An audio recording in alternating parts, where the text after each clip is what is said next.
아무리 사랑한다고 이야기를 해도 상대방이 알아듣지 못한다면 그것은 아무런 소용이 없을 것입니다.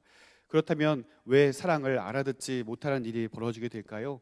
먼저는 사랑을 표현하는 당사자가 표현 방식이 일방적이거나 그 표현 방식에 문제가 있기 때문일 것입니다.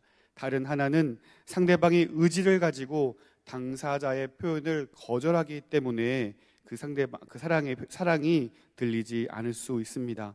오늘 본문에 등장하는 하나님과 이스라엘 백성의 모습은 바로 후자의 이유 때문에 사랑의 고백이 전혀 들려지지 않고 있음을 확인할 수 있습니다. 즉, 하나님께서 아무리 사랑 이야기를 한다 할지라도 의지를 가지고 듣지 않는 이스라엘에게는 전혀 닿지 않는 메아리와 같다라는 것입니다. 어제 살펴본 49장 앞부분에서는요, 예루살렘의 회복이 선포되고 있습니다. 불가능해 보이는 모든 일들도 하나님께는 가능한 일이 되며 하나님께는 쉬운 일이 됩니다. 그렇게 하나님은 전능한 하나님으로서 이스라엘을 지키시고 회복하시는 분이십니다. 하지만 이와 같은 하나님을 의지하지 않는 자들에게는 하나님의 전능하심도 하나님의 위대한 사랑도 아무 유익도 없고 아무 상관도 없습니다. 예루살렘의 회복이 선포된 이후에 이스라엘은 그 하나님에 대하여 무엇이라 이야기하고 있습니까? 그 하나님의 전능하심에 반응하여서 여호와께 감사하세, 그 신실하심이 영원하다라고 찬양해야 자연스러운 흐름 같지만 오늘 14절, 본문 14절은 이렇게 이야기하고 있습니다. 오직 시온이 이르기를 여호와께서 나를 버리시며 주께서 나를 잊으셨다 하였거니와. 반전과도 같이 하나님의 놀라운 일하심을 이야기한 이후에 이스라엘 백성들이 이와 같이 이야기하고 있다는 것입니다. 여기서 버리다와 있다라는 원어적인 의미는 관계적인 단절을 의미합니다.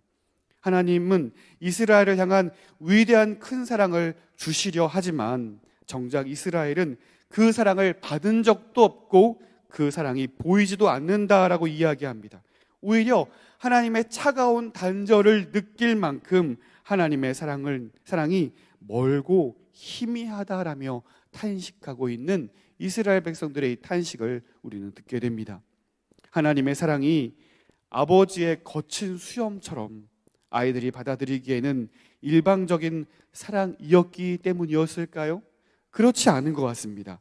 이스라엘은 하나님이 자기 백성을 잊었다, 버렸다, 모든 문제는 하나님께 있다, 하나님이 잘못되었다라고 탄식하고 있지만 오히려 잊고 버린 것은 하나님이 아닌 이스라엘 백성 자신들이었음이 분명히 밝혀지고 있습니다.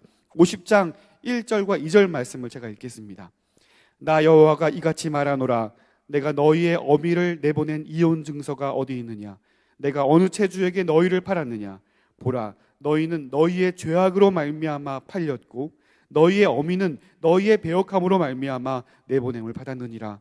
내가 왔어도 사람이 없었으며 내가 불러도 대답하는 자가 없었음은 어찌 됨이냐? 내 손이 어찌 짧아 구속하지 못하겠느냐? 내가 어찌 건질 능력이 없겠느냐? 보라, 내가 꾸짖어 바다를 마르게 하며 강들을 사막이 되게 하며 물이 없어졌으므로 그 물고기들이 악취를 내며 갈하여 죽으리라. 아멘. 하나님이 우리를 잊었다, 버렸다와 같은 맥락으로 이혼함으로 우리를 버렸다, 혹은 종으로 우리를 팔아버렸다라고 그렇게 탄식하며 그렇게 주장하고 있지만 하나님은 그들의 주장을 반박하고 계십니다. 이스라엘에게 혼인이라는 것은요, 하나님과의 언약을 생각나게 하는 주제입니다. 따라서 이혼 증서를 언급한 이혼에 대한 주장 배후에는 이스라엘에게 어떤 생각이 있냐면 하나님이 그의 백성과 맺은 언약이 최종적으로 파괴되어서 극단적인 버림받음, 이제 하나님이 완벽하게 우리를 버리셨다, 하나님이 완벽하게 우리를 떠나셨다라는 것을 내포하고 있다는 거예요. 이것은 하나님의 신실하심에 대한 이스라엘 백성들의 불신의 표현이라는 것이죠. 그러나 하나님의 대답은 무엇입니까? 이혼 증서가 어디 있느냐라고 말씀하셔요. 그러니까 마치 부부가 이혼한 것처럼 그런 극단적인 버림받음이 아예 있지 않았다라고 하나님 말씀하시는 것이죠. 그들이 생각하는 것처럼 이혼 증서가 작성되어서 제시됨으로써 언약적 관계가 파기되었다라는 것을 암시하고 있는 것이 아니라, 이혼 증서가 아예 없다는 말로써 비록 너희가 나와 나를 멀어진 것처럼 느끼지만 다시 혼인의 관계로 돌아갈 수 있다는 그 문이 열려져 있다는 것을 하나님은 분명히 이스라엘 백성들에게 말씀하고 있는 것입니다. 너희가 돌아오면 내가 너희를 받아줄 것이다. 이 관계가 다시 회복될 것이다 라는 것을 하나님께서 말씀하시는 것이죠. 하나님은 이스라엘을 잊거나 버린 적이 없고 오히려 기다리시는 분이시고 회복의 기회를 열어놓고 계시는 분이십니다. 그러므로 하나님은 그들을 포기하거나 결코 팔아버리시는 분이 아니십니다. 이스라엘은 하나님이 자신들을 che주에게 팔았다고 주장하고 있지만 그들이 팔려나간 것은 하나님이 아니라 정작 자기 자신들의 죄악 때문이다라고 하나님은 분명히 밝혀 말씀하고 있죠. 1절 중반절에 너희의 죄악으로 말미암아 팔렸고 너희의 어미는 너희의 배역함으로 말미암아 내보냄을 받았느니라. 여기서 죄악이라는 히브리어 원어는 내면의 심령이 부패하고 타락한 것을 의미하고 있어요. 그리고 배역함은요, 의도적으로 저지르는 폐역한 일들을 가리키고 있습니다. 그러니까 이와 같은 범죄함은요, 이사야 선지자를 통하여서 이스라엘에게 반복적으로 고발되는 죄악이라는 거예요. 내면에서부터 타락한 본성이 알면서도 멈추지 않는 의도적인 죄악으로 나타나고 있습니다. 하나님께서 제정하신 거룩한 백성의 삶의 방식이 분명히 있음에도 불구하고 그 길을 따르지 않습니다. 세상의 방식을 탐하고 스스로에게 관대한 자기 타협으로 의도적으로 하나님의 백성의 삶을 거절하고 외면합니다.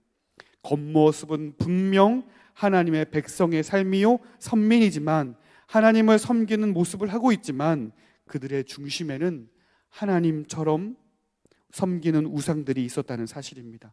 그것이 바알이기도 하고 아세라이기도 합니다. 심지어 자기 자신을 하나님보다 사랑하여 자신만을 위한 삶을 살아가는 이스라엘 백성들의 모습이 고발되기도 하죠. 그렇게 점점 내 삶의 주인이 나로 가득 채워지게 될 때에 하나님이 어디 계시냐며 불평하게 됩니다. 하나님이 과연 어디에 살아계셔서 나의 삶의 유익을 가져다 주느냐며 불평하고 항변하게 됩니다. 하나님은 실제적인 도움이 되지 않는다면서 헛된 것들을 의지하게 됩니다. 하나님이 불러도 대답하지 않는, 하나님의 불러도 대답하지 못하게 되어버리는 상태가 되어버리는 것입니다. 하지만 진정한 하나님의 백성은요, 하나님의 종은요, 하나님이 부르실 때 대답할 수 있는 사람들이어야 하는 것입니다. 이사야 6장 8절 말씀에는 이사야가 하나님의 대답에 이렇게 고백하는 것을 보게 됩니다. 내가 또 주의 목소리를 들으니 주께서 이르시되 내가 누구를 보내며 누가 우리를 위하여 갈고 하시니 그때 내가 이르되 내가 여기 있나이다 나를 보내소서 하였더니. 아멘. 그렇다면 누가 하나님의 음성을 들을 수 있을까요? 누가 하나님의 이 부름에 대답할 수 있을까요? 하나님을 아는 사람들 것입니다. 하나님만을 신뢰하며 하나님만을 믿는 사람들일 것입니다. 그 하나님 어떤 분이십니까? 오늘 본문에 이 하나님을 세 가지로 표현하고 있습니다. 첫째는 잊지 않으시는 하나님이십니다. 49장 15절과 16절 말씀을 보시면 잊지 않으시는 하나님에 대해서 분명히 표현되고 있어요. 어머니와 유아는 밀접한 의존 관계에 의해 묶여 있습니다. 생명을 공유하는 사이입니다. 아주 밀접하게 연결되어 있어서 뗄래야 뗄 수 없는 관계가 어머니와 유아의 관계일 것입니다. 그러나 인생이기에 그러한 관계도 때로는 외면되고 때로는 파극적으로 일이 끝나버리는 것을 우리는 또 그러한 이야기들을 듣고 경험하게 됩니다. 실제로 그러한 일들을 자주 목격하게 되죠. 하지만 하나님은 결코 인생이 아니시기에 하나님의 백성들, 자기 백성들을 결코 외면하거나 잊지 아니하시는 분이 바로 우리의 하나님이라는 사실입니다. 내가 너를 내 손바닥에 새겼고, 하나님이 자기의 백성들을 손바닥에 새겼다는 거예요. 이 표현이 상당히 로맨틱한 표현처럼 느껴지기도 합니다. 하지만 이것은 상당한 고통을 수반하는 것이죠. 사랑을 이루기 위한 희생을 예고하는 것입니다. 요한복음 20장 19절과 20절 말씀을 보시면요, 너희에게 평강이 있을지어다, 이 말씀을 하시고 손과 옆구리를 보이시니 제자들이 주를 보고 기뻐하더라. 아멘. 하나님은 우리의 구원을 이루시기 위하여, 자기의 백성을 결코 잊지 않고 그들을 건져내시기 위하여 독생자 예수를 아낌없이 죽기까지 내어주시는 분이심을 여러분 믿으시기를 바랍니다. 하나님은 결코 구원하시기로 작정하신 주의 백성들을 외면하거나 잊지 않으시는 분이십니다. 두 번째는 승리의 하나님이십니다. 49장 25절 26절 말씀을 보시면 그와 같은 내용이 소개되고 있는데요, 본문을 보시면 전쟁에서 이미 패배하였습니다. 백성들이 포로로 끌려갔습니다. 약탈당했습니다. 사실상 망해버린 상태요, 회생 불가의 상태임을 보게 됩니다. 그러나 그것을 패배요, 끝이 아니라고 말하는 분이 계십니다. 아무리 강한 자라 할지라도 하나님께서 친히 강한 용사가 되어주셔서 그들을 대적하시며 포로를 되찾을 것이며 빼앗긴 것을 건져내실 것이기 때문입니다. 26절 말씀 보시면 하나님이 강한 용사가 되어서 그 강한 대적의 성을 포위하여서 그들의 그 대적이 어떤 식으로 파국으로 치닫게 되는지를 표현하고 있어요. 포위된 성이 물자가 막히고 식량 공급이 차단되어서 어떻게 멸망으로 치닫고 있는지를 묘사하고 있죠. 아무리 강한 민족이라 할지라도 하나님을 대적하는 것이, 하나님의 백성들을 대적하는 것이 얼마나 어리석은 일인가를 분명히 보여주고 있습니다. 또 반면에요, 아무리 강한 민족이라 할지라도 그들을 벌하시는 하나님의 이 놀라운 일들로 인하여 모든 육체가, 모든 민족이 하나님의 이 위대한 승리를 보게 될 것이다. 그분이야말로 참 하나님이시다라는 것을 보게 될 것이다. 본문은 그렇게 우리에게 알려주고 있습니다. 세 번째는 전능하신 하나님이십니다. 50장 2절과 3절 말씀 보시면 그 내용이 나와 있는데요, 여러분, 하나님께서는 말씀으로 천지를 창조한 분이십니다. 그분의 호령으로 물이 거쳐 마른 땅이 되고 강들은 사막이 됩니다. 그것은 신기한 일도 놀라운 일도 아닙니다. 창조주이신 하나님께는 그 모든 것이 너무나 당연한 일이기 때문에 그렇습니다. 그래서 하나님께 불평하며 하나님이 나를 잊었다, 하나님이 나를 버렸다 말하는 자들에게 하나님께서 강력한 어조로 되묻고 계시는 것이죠. 내 손이 어찌 짧아 구속하지 못하겠느냐? 내게 어찌 건질 능력이 없겠느냐?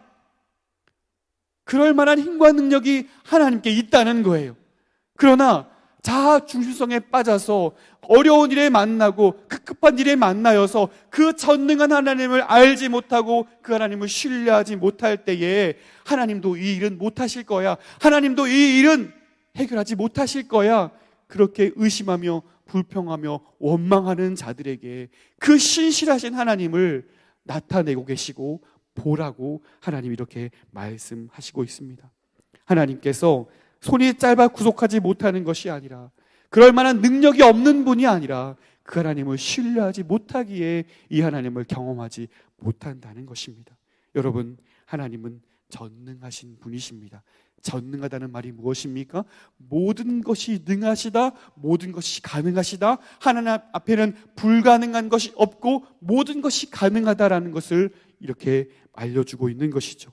우리가 믿는 이 전능하신 하나님을 여러분 믿으십시오. 우리가 믿는 그 하나님이 전능한 하나님이라는 사실을 여러분 기억하십시오.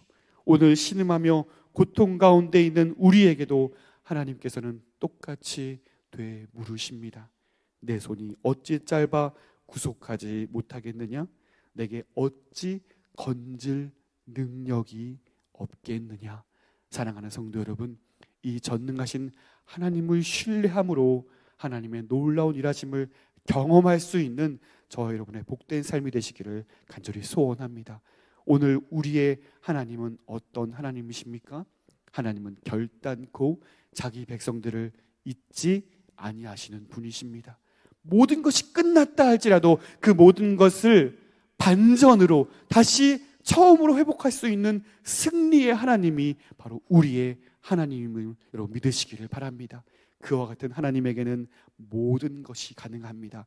우리 하나님은 전능하신 하나님이십니다.